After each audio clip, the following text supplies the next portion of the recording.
பார்த்தீங்களா சகோ, எங்கள் ராணிப்பேட்டை எம்எல்ஏவை மக்களுக்கு ஒரு மதுபான கடை பிரச்சனையாக இருக்குன்னொன்னே இவங்களே நேரடியாக களத்தில் இறங்கி அந்த மதுபான கடைக்கே போய் அதிரடி காட்டியிருக்காங்க. எப்படி மாஸ் பண்ணுறோமா? ஆமாம் ஆமாம், நானும் பார்த்தேன்.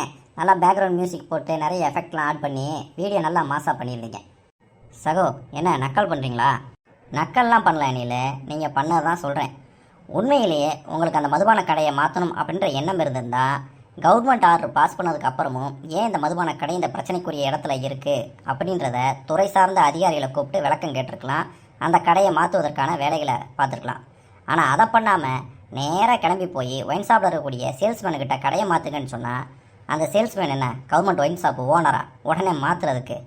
ஏதோ நீங்கள் வீடியோ எடுத்து மாஸ் பண்ணுறதுக்கு இந்த வேலையை பார்த்துருக்கீங்க.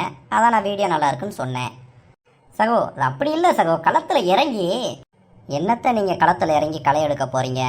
ஒரு ஆளுங்கட்சி எம்எல்ஏவா என்ன பண்ணியிருக்கணும்? ஒன்று துறை சார்ந்த அமைச்சர்கிட்ட பேசியிருக்கணும், இல்லை அதிகாரிகள்கிட்ட பேசியிருக்கணும். இது ரெண்டையும் பண்ணியிருந்தீங்கன்னா இப்படி மாஸ் வீடியோலாம் போட்டிருக்க முடியாது. அதனால நீங்கள் வீடியோ எடுக்கிறதுக்காக ஒயின் ஷாப்புக்கு போயிருக்கீங்க. அதை பார்த்துட்டு உங்களை மாதிரி அணில்கள் ஃபயர் விடலாம். நாங்களும் ஃபயர் விடணும்னு எதிர்பார்த்தா எப்படி அணில்? சகோ, அது அதான் அதிகாரத்துக்கு வந்துட்டீங்களே அணில். இன்னமும் ரீல்ஸ் போட்டுக்கிட்டு இருந்தால் எப்படி? உங்களுக்கு மக்கள் கொடுத்துருக்கக்கூடிய அதிகாரத்தை பயன்படுத்தி ஏதாச்சும் மக்களுக்கு நல்லது செய்யுங்க. இந்த ரீல்ஸ் மோகத்துலேருந்து வெளியே வாங்க.